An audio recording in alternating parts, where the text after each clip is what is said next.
Hey guys, tonight we step into the strange, theatrical, and deeply exaggerated world of Tudor England. An age of glittering courts, nervous nobles, questionable medical advice, and enough propaganda to make a modern political campaign look subtle. So before you get comfortable, take a moment, like the video, and subscribe. But only if you genuinely enjoy what I do here. And let me know in the comments where you're tuning in from and what time it is for you. It's always fascinating to see who's joining us from around the world. Now dim the lights, maybe turn on a fan for that soft background hum, and let's ease into tonight's journey together. One of the biggest lies people still believe about Tudor England is that absolutely everyone smelled horrific all the time. According to modern imagination, the entire country existed inside one giant invisible cloud made of sweat, mud, onions, wet sheep, and emotional suffering. Films love portraying Tudor people as permanently filthy creatures stumbling through fog while coughing dramatically into straw. And yes, Tudor cities absolutely smelled bad. London especially was crowded, smoky, loud, and filled with enough human and animal waste to make modern sanitation engineers burst into tears immediately. Streets were covered in mud, horse manure, rotten food, and things nobody asked too many questions about. Chamber pots were emptied from upper windows directly into the streets below, which made walking through London less of a pleasant stroll and more of a tactical military exercise. The River Thames often looked like it had personally given up on humanity. But despite all this, Tudor people themselves cared deeply about hygiene. They washed their hands, faces, and bodies whenever possible. Wealthier households bought scented soaps, oils, perfumes, and herbal rinses imported from Europe. Clean linen underclothes were considered essential because people believed fresh linen absorbed sweat and dirt from the body. In many ways, they treated clean shirts the way modern people treat therapy apps. Nobles at court were especially obsessed with smell. Pleasant scents represented wealth, health, and sophistication. Wealthy men and women carried pomanders filled with flowers, spices, ambergris, and herbs to block foul odours around them. Which honestly makes sense. If someone emptied a chamber pot near your front door every morning, you too would probably carry emergency cinnamon at all times. Even poorer households attempted regular washing when they had access to water and time. Public bathhouses had existed for centuries, though many declined after outbreaks of disease caused people to associate communal baths with sickness and prostitution. Humanity, once again demonstrating its remarkable ability to solve one problem by creating two completely different problems. The myth survives because modern people compare Tudor hygiene to modern plumbing, which is unfair. Future historians will probably judge us too. Imagine explaining energy drinks, artificial cheese powder, and people screaming at strangers online about celebrities they have never met. Archaeologists of the future may simply rebury us out of respect. Of course, Tudor England still smelled unpleasant overall. Dentistry was terrifying. Sewage systems barely functioned, and many streets essentially operated as open-air experiments in bacterial optimism. But the idea that Tudors proudly wandered around marinating in filth for months is mostly fiction. They disliked bad smells just as much as we do. They simply lacked deodorant, indoor plumbing, and the revolutionary modern invention known as not throwing human waste directly outside. One of the biggest misconceptions about Tudor England is the idea that Henry VIII spent his entire life as a gigantic, furious king, slowly roaming through castles while demanding executions and roasted meat every 15 minutes. Late in life, yes, he absolutely became enormous. By his final years, Henry struggled to walk properly, suffered from severe leg ulcers, and reportedly needed special devices to help move his body around the palace. Court servants had the deeply unfortunate responsibility of assisting a king who had essentially become a heavily decorated avalanche. But young Henry was almost unrecognisable compared to the man he later became. In his youth, Henry was considered one of the most impressive princes in Europe. He was tall, athletic, educated, charming, and obsessed with physical competition. He hunted for hours, wrestled, jousted in dangerous tournaments, played tennis, danced at court celebrations, and constantly tried to display his strength and elegance. Foreign ambassadors praised his appearance constantly. Some described him as the perfect Renaissance prince. He had bright red gold hair, powerful legs from years of riding, and endless confidence. If Tudor England had fitness influences, Henry would absolutely have been standing in front of polished armour, whispering about discipline and greatness, before immediately eating an entire swan. He also loved fashion with terrifying intensity. Henry wore silk, velvet, jewels, embroidered fabrics, golden chains, feathered hats, and padded outfits designed to make him appear even broader and more dominant. Some of his clothes were so overloaded with decoration that he probably jingled slightly while walking through corridors. Everything began changing after years of injuries and political stress. The most important turning point came during a jousting accident when Henry was thrown from his horse and badly injured. Historians believe the accident permanently damaged his health and possibly affected his personality as well. As his physical condition worsened, Henry became less active, gained enormous weight, and grew increasingly paranoid. Chronic pain from infected leg wounds followed him constantly. Advisors disappeared from favour suddenly. Court politics became more dangerous. Wives learned that royal marriage occasionally ended with unexpected appointments beside execution blocks. The truth is far more uncomfortable than the myth. Henry was not born as a monstrous tyrant. He slowly transformed into one through pain, fear, unchecked power, and years of surrounding himself with people too terrified to tell him no, which, historically speaking, rarely improves anyone's personality. One of the most persistent myths about Tudor England is the idea that women had absolutely no influence and spent their entire lives silently sewing beside fireplaces, while men handled politics, business, and important decisions. Now, Tudor society was undeniably patriarchal. Men controlled most official positions of authority. Women faced major legal restrictions, and marriage often determined a woman's entire future. But the popular image of Tudor women as powerless decorative furniture is deeply misleading. In reality, women constantly influenced Tudor society in ways both visible and hidden. Noblewomen managed enormous households that functioned almost like small governments. They supervised servants, handled finances, arranged marriages, organised supplies, oversaw education, and maintained family alliances. Running a large Tudor estate required intelligence, diplomacy, and enough patience to survive daily interactions with ambitious relatives wearing wool tights. And honestly, surviving Tudor relatives probably deserved military medals. Many women also worked outside noble life. Women brewed ale, sold goods in markets, managed shops, worked in textiles, and helped run family businesses. Widows especially could gain surprising independence because they sometimes inherited property or commercial responsibilities. Then there was Elizabeth I, who spent decades ruling England, while male advisors repeatedly attempted to explain leadership to the actual Queen of England, a truly timeless male tradition. Elizabeth understood politics brilliantly. She transformed her public image into a weapon. Her speeches, portraits, clothing, and behaviour were all carefully controlled to project authority and stability. She delayed marriage negotiations strategically, using foreign princes like pieces on a diplomatic chessboard, while avoiding the danger of surrendering political power to a husband.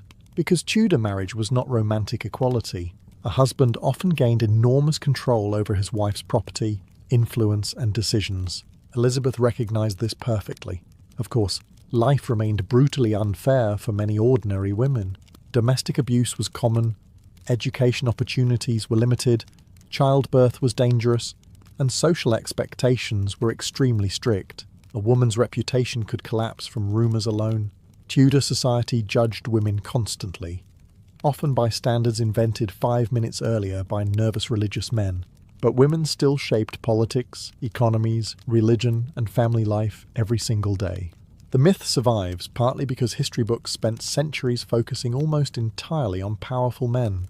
Meanwhile, countless women quietly managed households, businesses, estates, and political alliances, while the men around them posed dramatically for portraits and developed very serious opinions about hats, which, in fairness, Tudor hats were extremely serious business. One of the strangest myths people still believe about the Tudor era is that everyone thought the earth was flat until modern civilization heroically arrived to rescue humanity from stupidity. According to this version of history, Tudor sailors supposedly stood nervously on ships whispering, "Careful lads, we're getting dangerously close to the edge of existence." which would have made global exploration somewhat difficult. In reality, educated Europeans had known the Earth was round for centuries. Ancient Greek scholars had already calculated the Earth's circumference long before the Tudor dynasty even existed. Medieval universities taught the concept openly, and Tudor navigators absolutely understood it. Sailors used astronomy, maps, and mathematical calculations regularly. The idea of a spherical Earth was not controversial among educated people. What people argued about was not whether the Earth was round, but how big it actually was. This misunderstanding became important during the Age of Exploration. Christopher Columbus, for example, incorrectly believed Asia was much closer to Europe than it really was. He accidentally encountered continents standing directly in the way of his calculations. An awkward moment historically, though probably exciting for geography. The flat Earth medieval people myth became popular much later, especially during the 19th century. Writers and intellectuals wanted to portray earlier centuries as hopelessly ignorant, so modern society would appear dramatically enlightened by comparison. Which is funny, because future historians will probably look at us and wonder why we willingly consumed fluorescent energy drinks while arguing online with strangers named things like Dragon King 69420. Every generation believes it has finally defeated human stupidity forever. Every generation is immediately proven wrong. Tudor people may have believed some questionable things, of course. Astrology influenced medicine, comets terrified populations, and many people thought illness came from bad air, drifting around cities like invisible punishment smoke. To be fair, after walking through Tudor London, the air probably did feel personally hostile. But educated Tudors understood astronomy surprisingly well for the time. Navigation improved rapidly during the 16th century, and explorers depended on sophisticated calculations while travelling enormous distances. No sailor feared falling off the edge of the planet.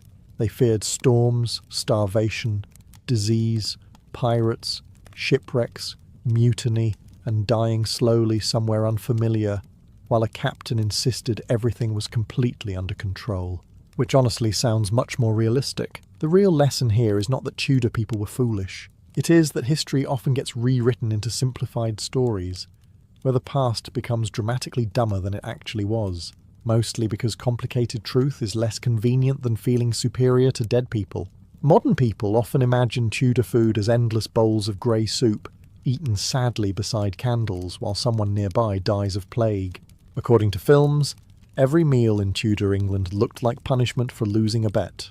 But the reality was far more complicated, and honestly, far stranger. Wealthy Tudor households ate enormous varieties of food. Royal feasts included roasted meats, pies, fish, cheeses, fruits, pastries, custards, sugared desserts, imported wines and exotic spices from Asia and the Middle East. Cinnamon, cloves, nutmeg, ginger and saffron were prized symbols of wealth. If your dinner contained enough spice, people assumed you were important, or dangerously irresponsible with money. Banquets became elaborate theatrical performances. Noble tables displayed dozens of dishes at once, sometimes more for visual intimidation than actual eating. Sugar sculptures shaped like castles, animals, or mythological scenes decorated feasts. Some pies even contained live birds released dramatically during meals, because apparently Tudor nobles occasionally planned dinners the same way modern people plan gender reveal parties, with similarly confusing levels of chaos. The rich especially loved showing off through food. A roasted peacock could be served with its colourful feathers reattached afterward, so guests could admire the bird before eating it, which feels unnecessarily aggressive toward the peacock, honestly. Poorer Tudors naturally ate simpler diets. Bread, cheese, pottage, vegetables, onions, oats and ale formed the backbone of daily meals for ordinary families. Meat existed but was less common for poorer households. Seasonal foods mattered enormously because refrigeration did not exist. Winter diets could become repetitive very quickly. Imagine spending months staring at turnips while trying to convince yourself this counts as culinary excitement. Still, Tudor cooking was not flavourless survival food. People used herbs constantly. Rosemary, sage, parsley, thyme and mint appeared in many dishes. Cooking techniques were surprisingly advanced, especially in wealthy kitchens staffed by professional cooks. Of course, Tudor cuisine also included recipes that sound deeply concerning today. Wealthy people consumed swan, porpoise, and occasionally things modern menus wisely avoid mentioning. Medical theories about food were equally bizarre. Certain foods were believed to affect personality, emotions, or bodily balance. Eating incorrectly could supposedly transform your entire health, which, to be fair, modern internet wellness influencers are not dramatically different. The biggest misconception is that Tudor people lived on miserable food because they lacked sophistication. In truth, food was central to Tudor culture, status, hospitality, and entertainment. Humanity has always loved overeating at social gatherings while pretending it is somehow historically important. One of the most repeated myths about Tudor England is the claim that people drank beer constantly because water was too dangerous to consume. According to the internet, the average Tudor citizen apparently woke up each morning, drank 6 mugs of ale before breakfast, and stumbled through life mildly intoxicated until death arrived sometime around age 32. Reality, as always, is less dramatic and slightly more disappointing. Tudor people absolutely drank water. Wells, springs, rivers, rainwater cisterns and local streams provided water for daily life. In rural areas especially, clean water sources were often perfectly usable. People understood the difference between fresh water and water that looked like it had personally witnessed several crimes. Now, cities were another matter. London's water quality could become genuinely unpleasant due to overcrowding, sewage, industrial waste, dead animals, and humanity generally behaving like sanitation was somebody else's problem. The River Thames occasionally resembled a giant moving warning sign. So yes, ale and beer became extremely common beverages, but not because everyone was terrified of water itself. Beer was nutritious, filling, affordable, and safer in some urban environments because the brewing process boiled water during production.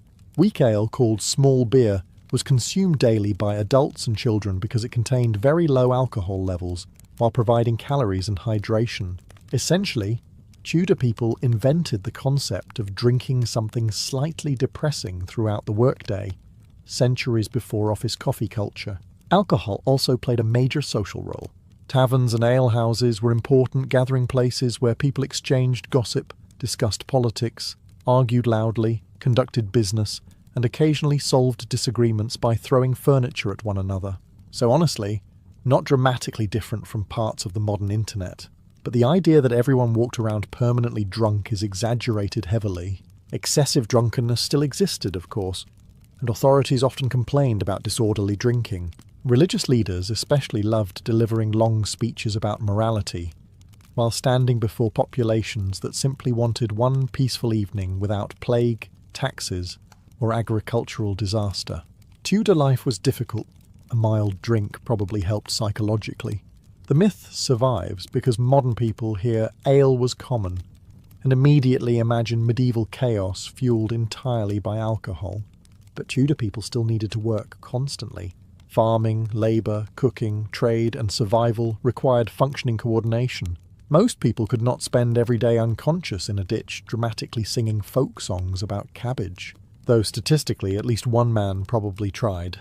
Modern people often assume that Tudor doctors were basically early versions of modern physicians, perhaps less advanced but still guided by logic and medical understanding. This is an extremely generous interpretation. Tudor medicine was a strange mixture of genuine observation, herbal knowledge, superstition, astrology, and complete chaos held together by confidence alone. Doctors believed the human body depended on balancing 4 bodily humours: blood, phlegm, black bile, and yellow bile. If you became sick, physicians assumed one of these invisible fluids had become dramatic. Treatments focused on restoring balance. This often involved bloodletting, purging, vomiting, sweating, fasting, herbal mixtures, or applying substances that sound less like medicine and more like ingredients discovered during a kitchen accident. If you survived, the treatment was considered successful. If you died, the illness was apparently very severe. An impressively flexible system. Astrology also played a major role in medicine. Doctors consulted star charts before performing procedures, because many believed planetary movements affected the body directly. Imagine arriving with severe stomach pain only to hear your physician mutter, "Unfortunately, Saturn appears irritated today." That would not inspire confidence. Surprisingly, not all Tudor medicine was useless. Some herbal remedies genuinely worked. Certain plants had calming, antibacterial, or pain-relieving properties. Experienced healers understood practical treatments for wounds, fevers, and infections better than people often assume. But surgery was absolutely horrifying. Without anesthesia, patients were physically restrained while surgeons operated as quickly as possible. Speed mattered more than precision because screaming patients tended to move around inconveniently during amputations. Surgical tools were cleaned poorly, infections spread easily, and survival depended heavily on luck, strength, and whether your surgeon had slept recently. Dentistry was somehow even worse. Tooth extraction involved iron tools, brute force, and emotional acceptance. Wealthy Tudors consumed enormous amounts of sugar, which destroyed their teeth rapidly. By middle age, many nobles suffered chronic pain, blackened teeth, and infections. Even Elizabeth I reportedly developed severe dental problems from excessive sugar consumption, which means history's most powerful queen was ultimately defeated by dessert. The strangest part is that Tudor doctors genuinely believed they were helping people. Medicine was respected, difficult, and intellectually serious for its time. Physicians studied ancient texts carefully and tried to understand the body using the knowledge available to them. Unfortunately, the available knowledge occasionally suggested that bleeding sick people repeatedly was somehow an excellent long-term strategy. Humanity has always been surprisingly confident while being completely wrong. One of the biggest myths surrounding Elizabeth I is the idea that she simply hated romance, rejected all affection, and proudly decided from childhood that marriage was unnecessary. The reality was far more complicated and far more political. Elizabeth grew up surrounded by disastrous marriages. Her father, Henry VIII, had wives executed, discarded, humiliated, or buried with alarming efficiency. Her mother, Anne Boleyn, lost her head before Elizabeth even turned 3 years old. So, from an early age, Elizabeth learned an important Tudor lesson. Royal marriage was less of a romantic partnership and more of a highly decorated survival gamble, and the odds were terrible. As queen, Elizabeth faced enormous pressure to marry. Advisors, foreign ambassadors, parliament, and random men with excessive confidence constantly insisted she needed a husband. Marriage was considered essential for producing an heir and stabilizing the kingdom, but marriage also carried enormous risks. In Tudor society, husbands traditionally gained authority over wives. Even queens faced expectations of obedience within marriage. Elizabeth understood that marrying the wrong man could weaken her political control, divide the court, or drag England into dangerous foreign alliances. So instead, she turned indecision into strategy. For years, Elizabeth entertained marriage negotiations with European princes and noblemen without fully committing to anyone. She flirted diplomatically, encouraged possibilities, delayed answers, and used her unmarried status as political leverage. Entire governments spent years nervously waiting for her decisions, while Elizabeth calmly continued being queen. Honestly, it was one of the greatest long-term, maybe later performances in history. This does not mean Elizabeth lacked emotional attachments. Her relationship with Robert Dudley appears especially close, and rumours about them spread constantly through the court. But marrying Dudley would have created massive political scandal, especially after the suspicious death of his wife. Tudor England loved gossip with terrifying dedication. Meanwhile, Elizabeth carefully crafted the image of the Virgin Queen. Portraits showed her almost as a supernatural figure untouched by ordinary human weakness. Her unmarried status transformed from political vulnerability into national propaganda, and it worked brilliantly. By refusing marriage, Elizabeth avoided surrendering authority to her husband and maintained direct control over her kingdom for decades. She essentially looked at centuries of dangerous royal marriages and decided, absolutely not, which, considering Tudor history, was probably one of the most emotionally intelligent decisions ever made by a monarch.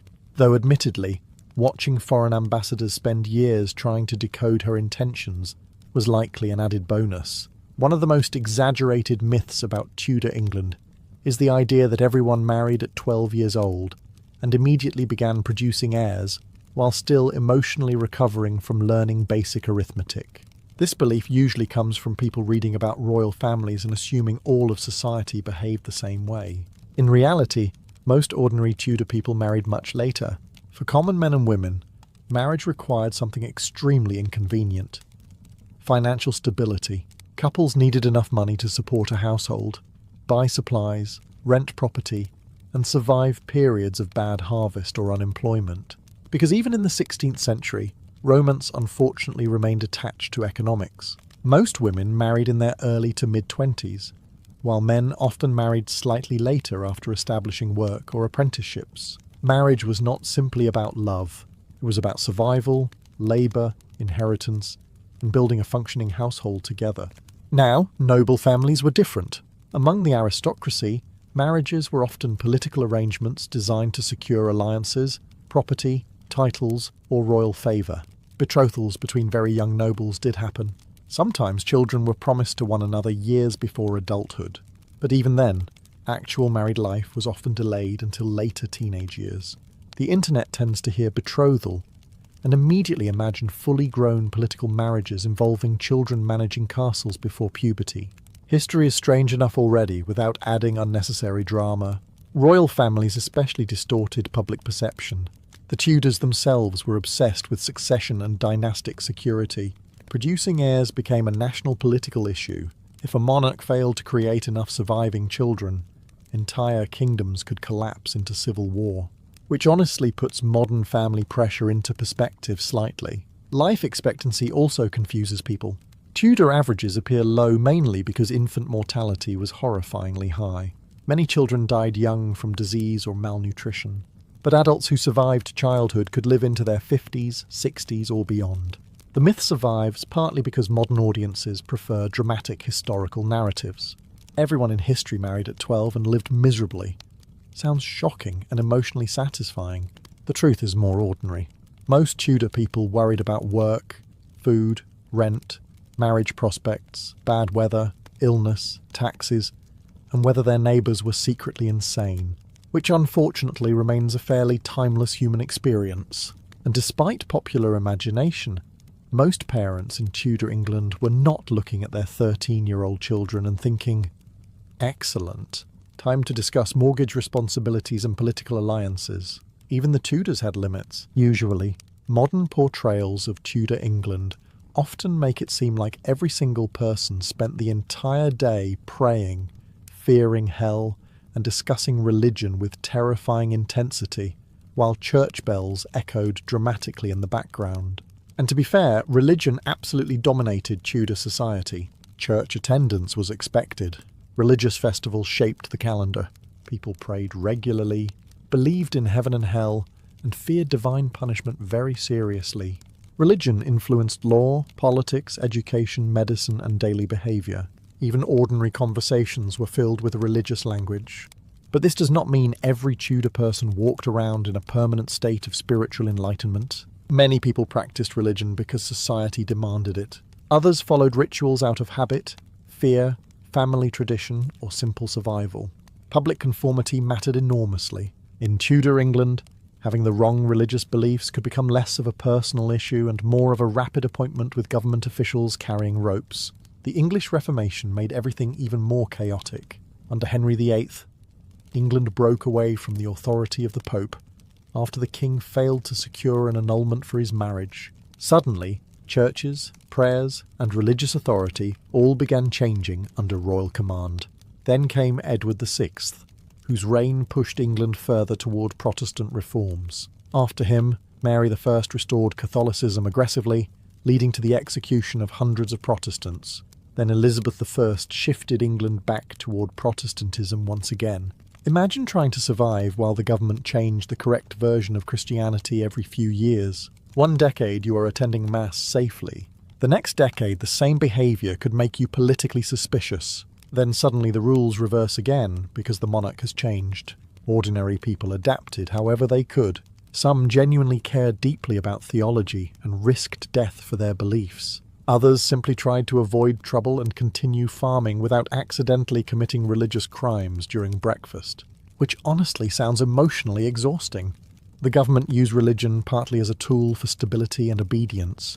Public unity mattered enormously, especially after decades of political instability and civil conflict. Religious disagreement was seen as dangerous because leaders feared rebellion constantly.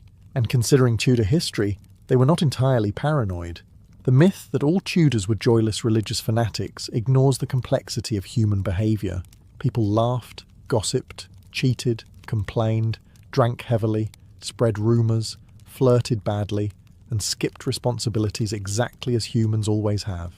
They simply did all of it while surrounded by churches, and the constant possibility that someone nearby might accuse them of heresy for extremely inconvenient reasons. When people imagine Tudor fashion, they usually picture nobles trapped inside enormous layers of fabric, barely able to breathe while slowly collapsing beneath the weight of velvet and poor decisions. And honestly, sometimes that was accurate. Tudor fashion could be extremely elaborate, especially among the wealthy. Nobles wore padded doublets, heavy gowns, embroidered sleeves, jewelled collars, silk stockings, cloaks lined with fur, and hats large enough to develop their own political opinions. Clothing was not just about appearance, it was a public display of wealth, status, and power. The richer you were, the less practical your outfit became. This remains surprisingly consistent throughout history, but the idea that all Tudor clothing was unbearably uncomfortable all the time is exaggerated. Much of it was actually designed for practical daily use. Wool kept people warm in cold English weather. Linen helped absorb sweat, and layered clothing protected against rain and dirt surprisingly well. Working-class people especially wore simpler clothes built for movement and labour. Farmers, servants, craftsmen, and merchants needed durable garments that allowed them to work long hours. Nobody was trying to milk cows while dressed like a decorative curtain from a royal banquet hall. Tudor tailoring was also more advanced than many people realise. Skilled tailors carefully adjusted clothing for fit and comfort, especially among wealthier households. Good clothing represented investment. Fabric was expensive, and garments were often repaired, reused, altered, or passed down through generations. Even children inherited clothing constantly, which meant somewhere in Tudor England, a frustrated child was absolutely complaining about wearing old family outfits, while a parent insisted they should be grateful. Another timeless human tradition. Of course, fashion still produced some deeply questionable trends. Men wore padded codpieces that became increasingly absurd during parts of the 16th century. Sleeves expanded dramatically. Some noble outfits became so overloaded with decoration that walking through doorways probably required strategic planning. Court fashion prioritized appearance above practicality because clothing communicated political importance instantly. If you entered court looking modest or poorly dressed, people assumed you lacked influence. Essentially, Tudor nobles turned themselves into heavily embroidered advertisements. But ordinary Tudor clothing was often practical, durable, and surprisingly functional for the environment people lived in. The myth survives because films focus heavily on royalty and court life, where fashion naturally became more extreme. Because if humans gain enough money and free time, history suggests they eventually begin attaching unnecessary fabric to themselves for reasons nobody fully understands anymore. Modern movies and documentaries often make Tudor England look like one endless execution parade, where every disagreement immediately ended with somebody dramatically losing their head in front of a shocked crowd. To be fair, Tudor punishments could be brutally violent. Executions were public spectacles designed to frighten people into obedience. Traitors could be hanged, drawn, and quartered in punishments so horrifying that even describing them fully sounds like a medieval writer trying too hard to impress other medieval writers. Beheading was considered a more honourable death, especially for nobles, which is a strange sentence when you stop and think about it for more than 4 seconds. But despite the Tudor reputation for bloodshed, most ordinary people were not witnessing executions every week while casually shopping for onions. Public executions were relatively uncommon events for average citizens, which is partly why they attracted enormous crowds whenever they happened. People travelled to watch them because they were dramatic, terrifying, and socially important. Human beings, unfortunately, have always treated public disaster as a form of entertainment. The Tudors simply removed smartphones from the equation. Most people lived ordinary lives focused on work, food, survival, religion, and avoiding disease. They were not constantly dodging executioners around every street corner like characters in an especially stressful adventure game. Still, the fear was real. Tudor governments used punishment very deliberately to maintain authority. Treason laws became especially dangerous under rulers like Henry VIII, when criticising royal policy could rapidly become life-threatening. Speaking carelessly at the wrong tavern could ruin entire families. And Tudor England absolutely loved accusations. Neighbours informed on neighbours. Religious tensions created suspicion everywhere. Court politics became survival contests disguised as elegant conversations. Smiling politely at dinner, while secretly planning someone's destruction, was practically a political skill, especially at court, where trust had roughly the lifespan of warm milk. The most famous executions involved political or religious figures precisely because they were shocking. The deaths of Anne Boleyn, Thomas More, and many others echoed across Europe because they demonstrated how unstable royal favour could become. One day you were advising the king. The next day you were receiving very unpleasant feedback from a man holding an axe. The myth survives because executions make Tudor history feel dramatic and cinematic. But most Tudors were not living inside non-stop terror every waking moment. They were living ordinary lives under a government that occasionally reminded everyone, in extremely public fashion, that obedience was highly encouraged. One of the biggest misconceptions about Tudor England is the belief that royal portraits were realistic representations of people. Modern audiences often look at these paintings and assume they functioned like historical photographs. They absolutely did not. Tudor portraits were carefully engineered propaganda designed to communicate power, wealth, authority, and legitimacy. Painters were not hired to capture brutal honesty. They were hired to make monarchs look impressive enough that nobody questioned their right to rule. Because telling a Tudor king, "I tried realism," was not always a healthy career choice. Take Henry VIII, for example. In many famous portraits he appears enormous, broad-shouldered, dominant, and almost physically unstoppable. Artists emphasized his strength deliberately. Wide stances, massive sleeves, expensive fabrics, jewels and direct eye contact all projected authority. These paintings were essentially the 16th century equivalent of carefully edited social media profiles. Except instead of filters, artists used oil paint and fear. Elaborate clothing mattered enormously in portraits because appearance symbolized status. Gold embroidery, pearls, velvet, fur, and jewellery displayed wealth instantly. Monarchs wanted foreign ambassadors and subjects alike to see magnificence, stability, and control. Even posture became political. Then there was Elizabeth I, whose portraits became increasingly symbolic as she aged. Later paintings often portrayed her with unnaturally pale skin, flawless features, and eternal youth. Some portraits turned her almost into a mythological figure glowing above ordinary humanity. The reality, unfortunately, involved aging, illness, stress, and severe dental problems, caused partly by excessive sugar consumption. But Tudor propaganda had little interest in realism.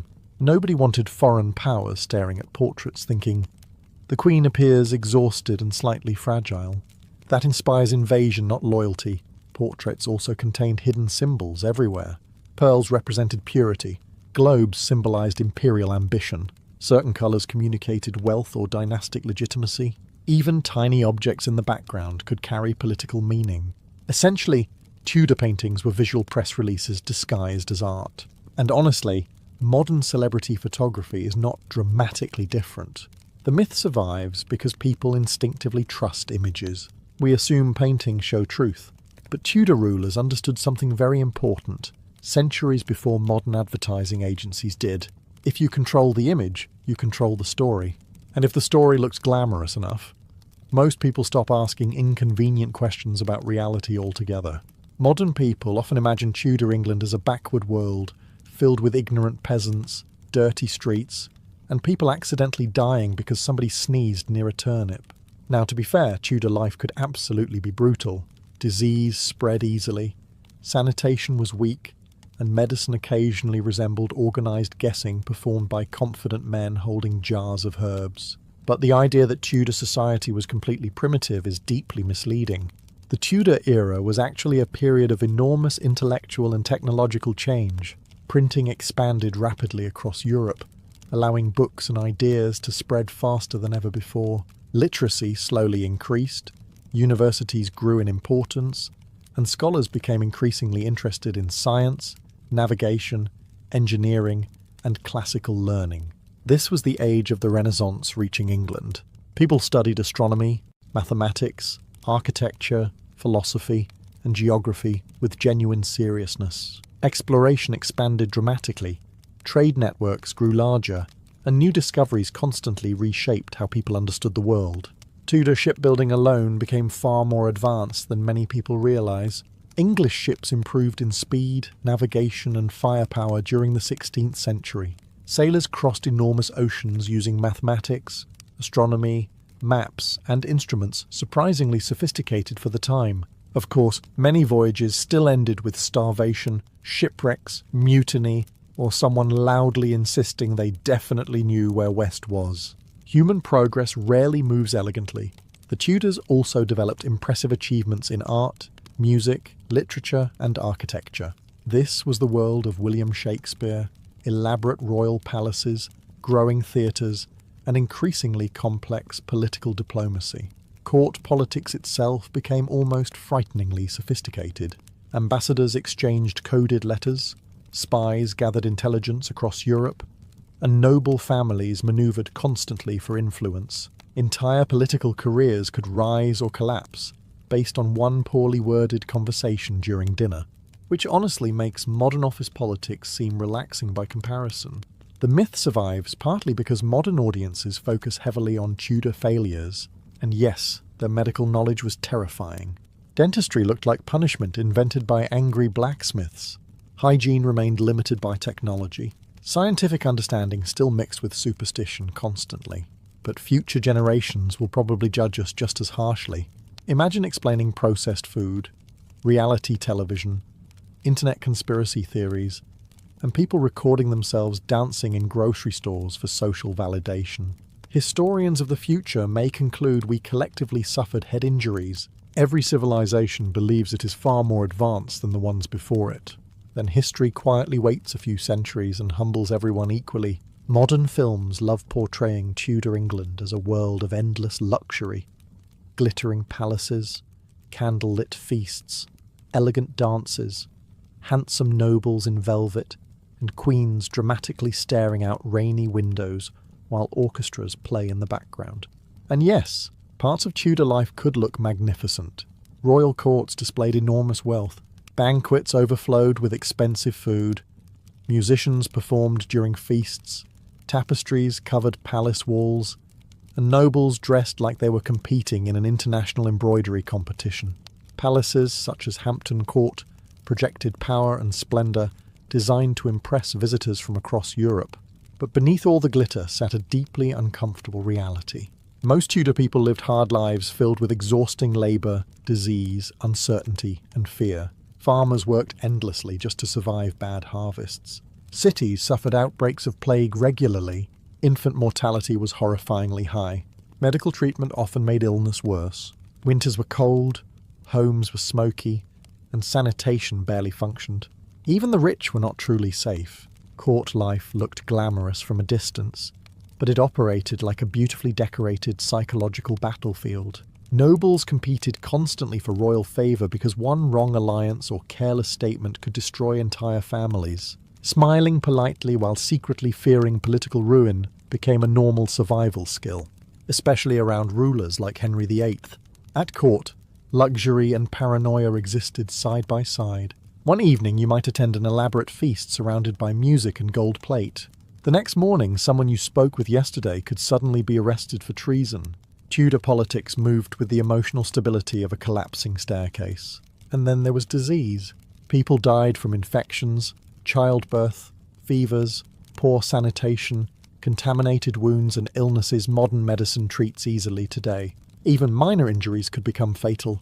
A simple tooth infection sometimes turned into a death sentence, which honestly makes modern dentistry bills feel slightly less insulting.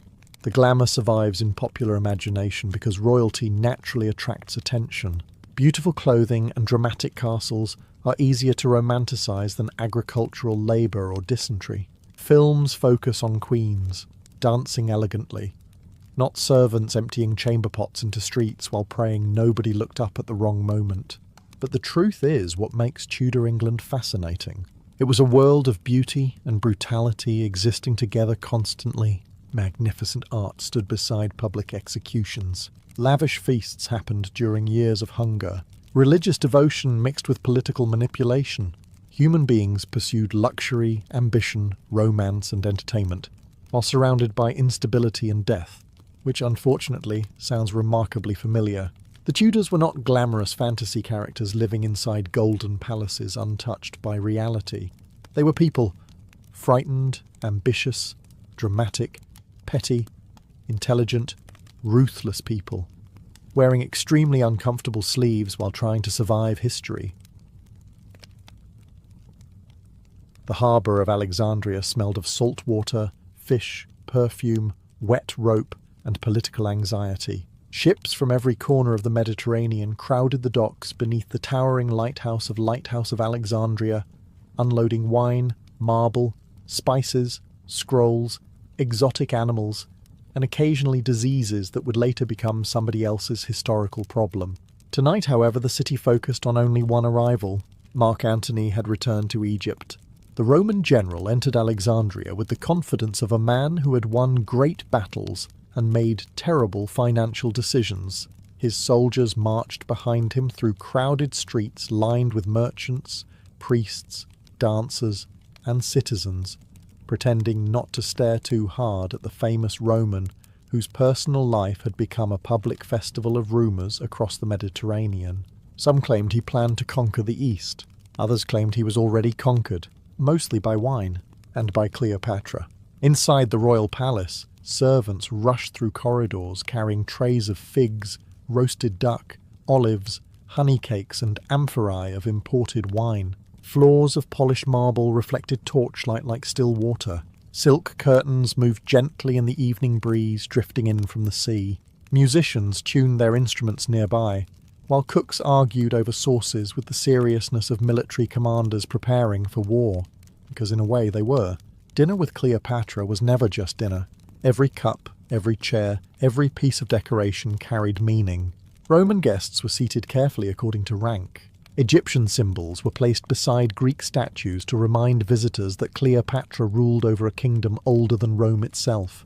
Gold plates covered the tables in such absurd quantities that even wealthy senators occasionally forgot how to speak for a few seconds. Which, politically speaking, was useful. Cleopatra understood spectacle better than almost anyone alive. She knew powerful men liked to imagine themselves in control, while quietly walking into carefully arranged traps made of luxury, praise, and astonishingly strong wine. And Antony walked willingly into all of it. When he finally entered the banquet hall, servants lowered their heads. Musicians began to play softly. Incense drifted through the chamber. At the far end of the room sat Cleopatra beneath golden lamplight, dressed in fine linen and jewels that probably cost more than several villages combined. She smiled as Antony approached. Rome's future had arrived for dinner, and historically, this was rarely a comforting sentence.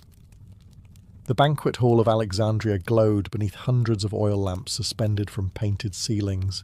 Their light flickered across marble walls, silver cups, and enough gold decoration to make visiting Roman senators briefly reconsider whether invading Egypt was actually worth the paperwork. Servants moved silently between tables carrying roasted peacock, oysters from the coast, stuffed dormice, lentils soaked in herbs, and enormous platters of fish covered in sauces whose ingredients were probably known only to priests and deeply exhausted kitchen workers. At the centre of the hall sat Cleopatra and Mark Antony, reclining beside one another on embroidered couches, while musicians played softly nearby. To an outsider, the evening looked romantic. To everyone with functioning political instincts, it looked terrifying, because every sentence spoken across this table carried consequences for kingdoms, armies, and thousands of men currently standing in deserts, wondering why powerful leaders always solved international crises with wine first. Cleopatra began carefully. She asked Antony about Rome, about the Senate, about the mood among the generals loyal to Octavian. Her voice remained calm and playful, but every question was precise. She gathered information the way Roman tax collectors gathered money, politely at first, then relentlessly. Antony answered with growing confidence as servants continued refilling his cup, which they did frequently. very frequently. Egyptian wine flowed through the room like a military strategy of its own. Thick red wine from the Nile Delta, mixed with imported Greek vintages, disappeared into silver goblets almost faster than the servants could carry them. Somewhere in the hall, one Roman officer attempted to stand up too quickly and nearly entered history as the man defeated by upholstery. Cleopatra noticed everything. When Antony laughed too loudly at a joke, she noticed. When Roman officers exchanged nervous glances at the mention of Octavian, she noticed. When senators became slightly more honest after their fourth cup of wine, she definitely noticed. This was not indulgence. This was surveillance with appetizers. Outside, Alexandria remained alive deep into the night. Merchants shouted in distant streets. Ships creaked in the harbour. Waves struck the docks beneath the great lighthouse. But inside the palace, the atmosphere grew warmer, heavier, slower.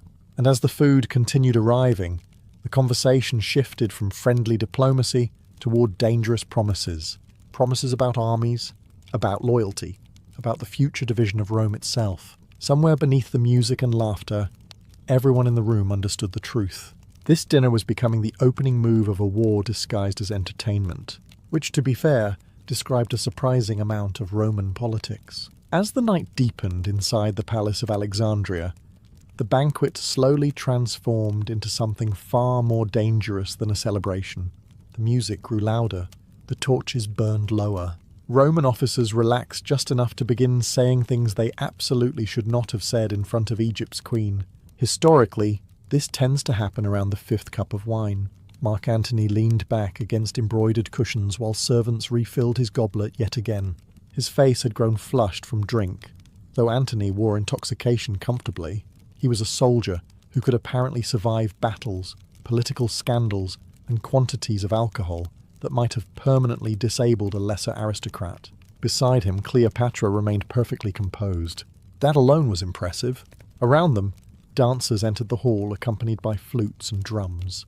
Their performances blended Egyptian and Greek traditions together in carefully crafted spectacles designed to overwhelm Roman guests with the wealth and sophistication of Alexandria. Silk moved through torchlight. Incense drifted across the room. Somewhere nearby, a servant accidentally dropped a silver platter and looked ready to flee directly into the desert. Cleopatra barely glanced at him. Her attention stayed on Antony, more specifically on what Antony revealed when comfortable. She guided the conversation skillfully, shifting from jokes to politics so naturally that most guests never noticed. One moment they discussed horse racing in Antioch. The next they were discussing military loyalty in the eastern provinces. Cleopatra listened closely while Antony complained openly about rivals in Rome, especially Octavian.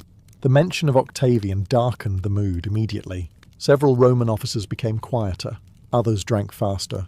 One senator stared intensely into his wine cup, as if hoping not to participate in history tonight. Unfortunate strategy. Antony mocked Octavian openly, calling him weak, cold, and better suited to accounting than warfare. The Roman guests laughed carefully, using the cautious tone of men trying not to die depending on who eventually won the inevitable civil war. Cleopatra encouraged the conversation with subtle smiles and soft questions. She already understood Rome's greatest weakness. Roman leaders hated one another almost as much as they loved power. And tonight, Antony revealed more with every passing hour. Troop numbers, political alliances, private frustrations, future ambitions in the East, all delivered freely between bites of roasted lamb and imported figs while musicians played peacefully in the background. To outsiders, the evening appeared luxurious and glamorous. In reality, it was one of the most expensive intelligence operations in the ancient world, with significantly better wine. By midnight, the formal banquet had dissolved into something far stranger. Mark Antony had abandoned most remaining Roman dignity, somewhere between his seventh cup of wine and a loud argument about whether Egyptian musicians played too many flutes. Around him, generals lounged across couches, while servants continuously replaced empty platters with fresh food, as if the palace kitchens had declared war against hunger itself. Meanwhile, Cleopatra watched everything with calm amusement. This was precisely the atmosphere she wanted. Antony and Cleopatra had become famous throughout Alexandria for their extravagant private circle known as the Society of Inimitable Livers. It was less an official organization and more a highly organized campaign against moderation. Members hosted absurd feasts, staged elaborate pranks, wandered the city disguised as common people, and spent alarming quantities of money proving they were the most entertaining people alive. Which, admittedly, they probably were. Unfortunately for Egypt's treasury. Tonight, Antony seemed determined to perform for the room. He laughed loudly, slapped soldiers on the shoulder hard enough to nearly dislocate them, and told exaggerated stories about military campaigns in Gaul and Parthia. With every retelling, enemy armies became larger, weather conditions became worse, and Antony himself became increasingly heroic. Roman officers nodded politely. They had heard these stories before. Several times, Cleopatra occasionally interrupted with sharp little jokes that made the entire table laugh, usually at Antony's expense. Unlike many rulers, she understood that humour could control a room faster than threats. Antony adored this about her. She challenged him openly instead of behaving like a frightened court ornament. At one point, servants carried in a gigantic roasted boar decorated with figs and herbs. The spectacle drew applause from the guests, while musicians intensified their playing nearby. One extremely drunk Roman attempted to compliment the chef in Greek and accidentally insulted someone's grandmother instead. Diplomatic tensions briefly increased. Outside the palace walls, Alexandria continued buzzing beneath the warm night air. But inside, the atmosphere grew almost unreal. Gold cups overflowed. Perfume mixed with incense. Dancers spun through torchlight, while philosophers, officers, merchants, and nobles all blended together in a haze of luxury and political calculation. Yet beneath the entertainment, Cleopatra continued studying Antony carefully. She saw his strengths clearly, his charisma, his courage, his ability to inspire loyalty. But she also saw the weakness beneath all of it. Antony needed admiration almost as badly as he needed victory, and Rome, unfortunately, was full of men eager to weaponize both against him. As the larger banquet drifted deeper into drunken chaos, Cleopatra quietly changed the atmosphere of the evening. With a subtle gesture, musicians softened their playing.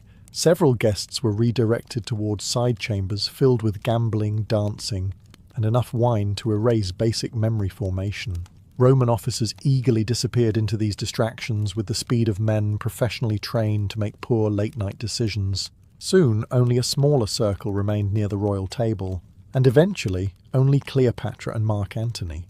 The servants lowered more lamps around the chamber, casting the room in warm golden light. Outside the open balconies, the distant harbour of Alexandria shimmered beneath the night sky. Waves rolled softly against the docks, while the great lighthouse burned in the distance like an enormous star paid for by taxes. Antony reclined comfortably beside Cleopatra, visibly relaxed now that the formal performance of politics had faded. He removed part of his ceremonial cloak and laughed quietly at some forgotten joke from earlier in the evening. For the first time that night, he looked tired. Not weak, just exhausted. Years of civil war had carved themselves into him. Endless campaigning, betrayals, negotiations, Senate arguments, shifting alliances. Rome consumed its leaders the way fire consumes dry wood. Constantly, loudly, usually while somebody nearby shouted about honor. Cleopatra studied him carefully. Unlike many Roman aristocrats, Antony still possessed warmth. He could laugh with soldiers, drink with common men, and speak emotionally without sounding embarrassed by the existence of human feelings. That made him dangerous politically, but deeply attractive personally. Octavian, by comparison, was colder, more controlled, and infinitely more patient. Cleopatra understood this better than Antony did. Their conversation shifted into quieter territory. They spoke about the eastern provinces, about future campaigns, about Rome's growing instability. Antony described his frustrations with the Senate, while Cleopatra listened beside half-empty wine cups and extinguished candles. Then came the real subject beneath everything else: power. Antony needed Egypt's money, ships, and political support for the conflicts ahead. Cleopatra needed Antony because Rome's protection remained essential for Egypt's survival. Both understood the arrangement perfectly. Yet somewhere between strategy and attraction, the boundaries had become blurred. Dangerously blurred. Cleopatra reached for a cluster of grapes resting beside a silver plate and smiled faintly as Antony continued speaking about future victories in the east. He spoke confidently about destiny, conquest, and glory. Like many Roman generals before disaster, outside, Alexandria slept beneath the warm Mediterranean night. Inside the palace, two of the most powerful people in the ancient world quietly planned a future that would eventually terrify Rome itself. By the time dawn began creeping across the harbour of Alexandria, the palace looked like the aftermath of a very elegant battlefield. Empty wine cups covered the tables, melted candle wax hardened across silver trays. Half-finished platters of figs, bread, and roasted meat sat abandoned beneath drifting clouds of incense. A Roman officer snored loudly near a column, while two exhausted servants debated whether it was morally acceptable to leave him there permanently. Historically, palace staff often reached this emotional stage around sunrise. Mark Antony awoke later than intended. The Roman general sat slowly upright inside a luxurious chamber overlooking the sea, blinking against the morning light pouring through linen curtains. Somewhere nearby, fountains trickled softly, while distant voices echoed through the palace corridors. Antony pressed a hand against his forehead. The wine from the previous night had apparently declared war on his skull sometime before dawn. Still, despite the headache, he smiled faintly, because Alexandria offered something Rome no longer did: peace, or at least the illusion of it. In Rome, every meal felt like a negotiation. Every friendship carried suspicion. Every senator secretly imagined himself becoming either dictator or martyr, usually both. But here in Egypt, Antony could almost forget the endless political knives waiting for him across the sea. Almost. A servant entered quietly carrying watered wine, bread, olives, and fresh fruit for breakfast. Antony accepted it gratefully while asking whether Cleopatra was awake. The servant hesitated slightly. "She has already begun meeting with advisors," he explained carefully. Of course she had. While half the palace recovered from catastrophic wine decisions, Cleopatra was already working. In another wing of the palace, the queen sat beside open scrolls and maps, while Egyptian officials discussed grain shipments, taxation, naval activity, and reports from eastern territories. Cleopatra listened closely, asking precise questions while scribes recorded every detail. Unlike Antony, she never truly relaxed. Rulers who survived long in the ancient world rarely did, especially female rulers surrounded by ambitious men. When Antony finally joined her later that morning, Cleopatra greeted him warmly, but with visible amusement at his condition.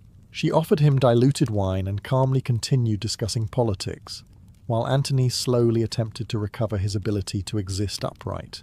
Together they reviewed military concerns in the east, trade routes through the Mediterranean, and growing tensions with Octavian back in Rome. The feast was over. Now came the consequences, and somewhere far away in Italy, Octavian was already preparing his own version of dinner conversation. His simply involved fewer musicians and significantly more future executions. Far from the warm halls of Alexandria, the city of Rome was already feeding itself on rumours.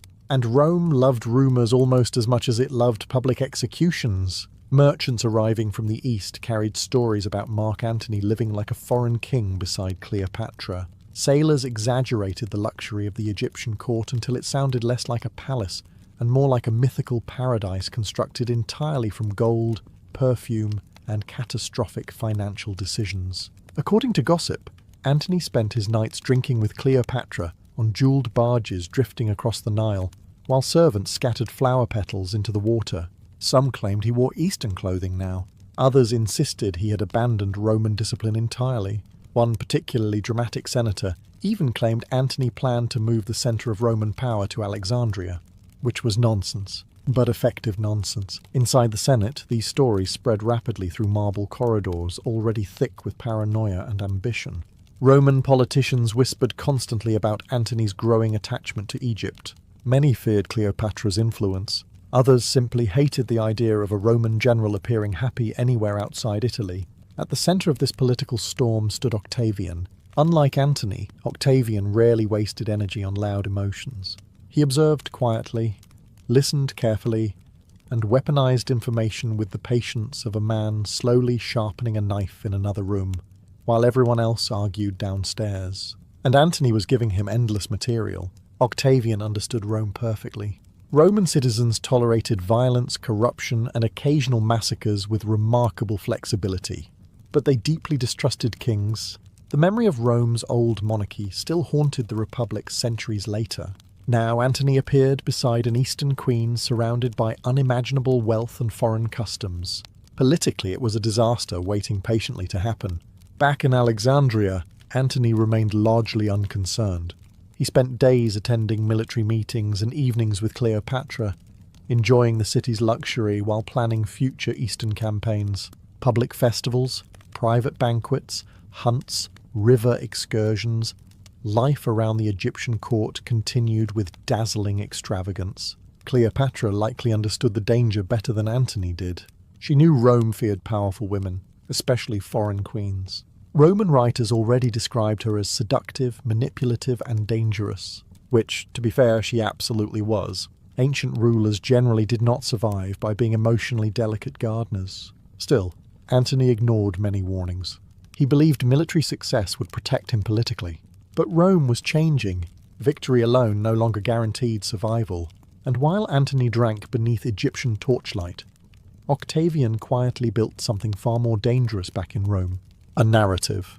The great ceremony in Alexandria was designed to impress the world.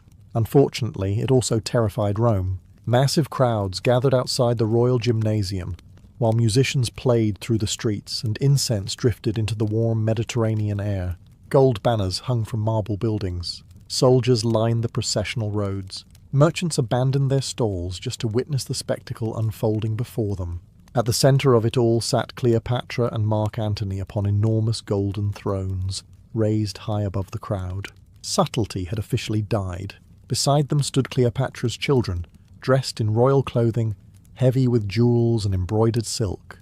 The scene blended Egyptian tradition, Greek theatre, and Roman political recklessness into one astonishing public display. Antony announced the so-called Donations of Alexandria.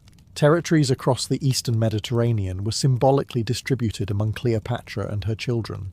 Lands not fully conquered yet were included as well, which was an extremely optimistic administrative strategy. One child received Armenia, another received Cyrenaica, another was proclaimed ruler of territories stretching toward Parthia, and Cleopatra herself was publicly declared Queen of Kings.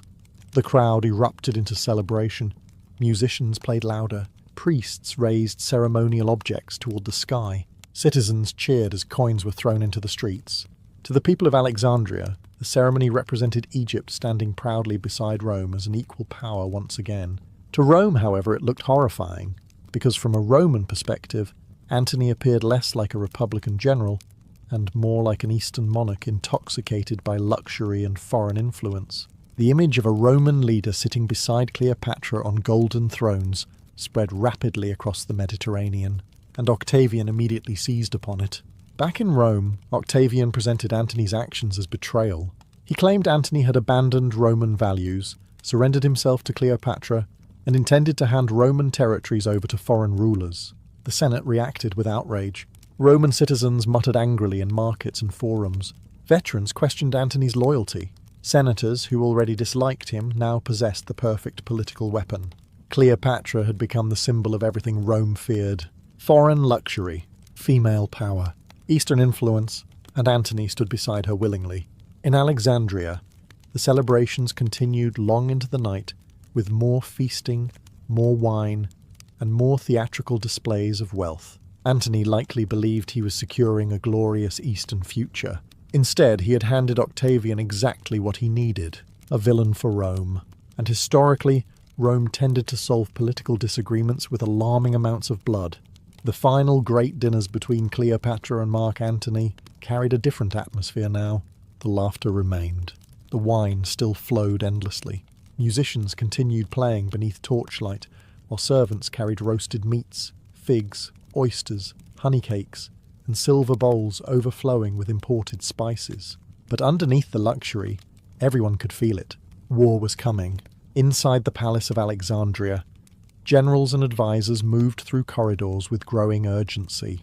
Messengers arrived daily from across the Mediterranean, bringing reports about troop movements, naval preparations, and speeches made by Octavian back in Rome. Octavian had turned public opinion against Antony masterfully. Officially, Rome was not preparing for war against Antony himself. That would have been politically complicated. Instead, Octavian framed the conflict as a war against Cleopatra, against Egypt, against foreign corruption supposedly poisoning Rome from the east. It was brilliant propaganda because it allowed Roman citizens to imagine they were defending the Republic rather than participating in yet another civil war, which was convenient. Romans had become slightly exhausted by endless civil wars at this point.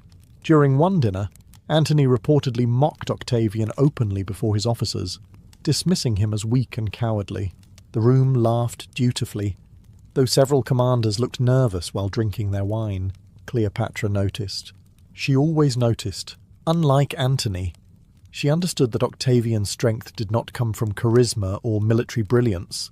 It came from patience, discipline, and control.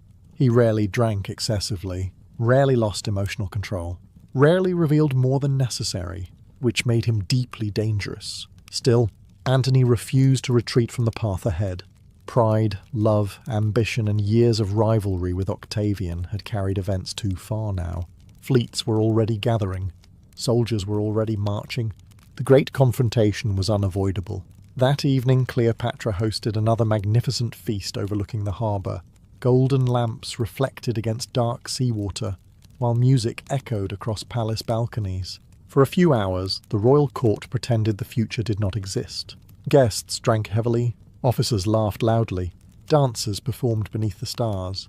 Yet somewhere beyond the music, everyone understood the truth. Many of the men sitting at these tables would soon be dead, and the relationship that began with lavish dinners and political flirtation would eventually end beside the sea at Battle of Actium, where Rome's future would be decided forever.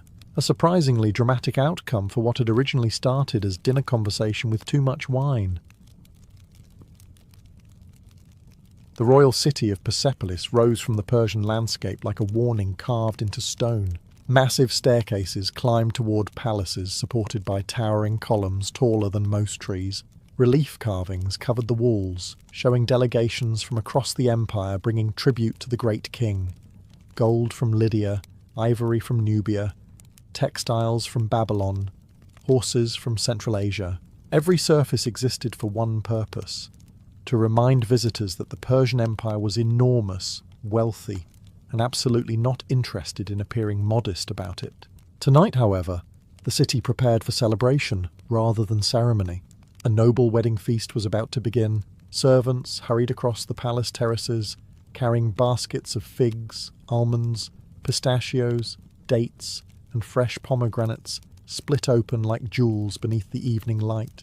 In the lower kitchens, cooks rotated whole lambs over enormous fires, while others prepared flatbread, yogurt sauces, honey cakes, and stews filled with herbs and saffron. Smoke drifted upward into the warm air, carrying the smell of roasted meat and spices across the royal complex. Nearby, musicians tuned long-necked lutes, drums, and reed flutes, while dancers prepared themselves inside torch-lit chambers. Noble guests had already begun arriving through the great gates, wearing embroidered robes dyed in deep reds, blues, and golds. Jewellery glittered beneath the fading sunlight.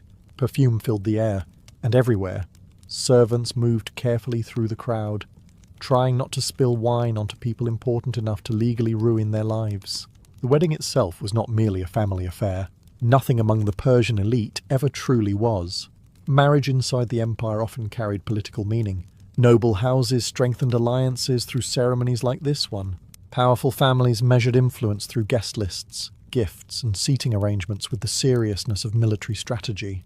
A place beside the wrong noble could quietly insult an entire bloodline for generations. Ancient aristocrats were astonishingly sensitive people. At the centre of the great banquet hall stood long rows of low tables surrounded by luxurious carpets and cushions. Golden lamps flickered between the columns while enormous bronze braziers filled the chamber with warmth. Above everything towered the carved stone pillars of Persepolis itself, making every guest feel slightly smaller beneath the weight of imperial power. As night settled over the city, the feast finally began. Wine flowed immediately, which historically was both predictable and concerning, because once Persian nobles started drinking, conversations about poetry, politics, marriage alliances, and military campaigns tended to blend together very quickly. And tonight, beneath the towering halls of Persepolis, hundreds of powerful guests prepared to eat, drink, negotiate, celebrate, and quietly judge one another for the next several hours. As darkness settled over Persepolis, the royal terraces filled with torchlight and arriving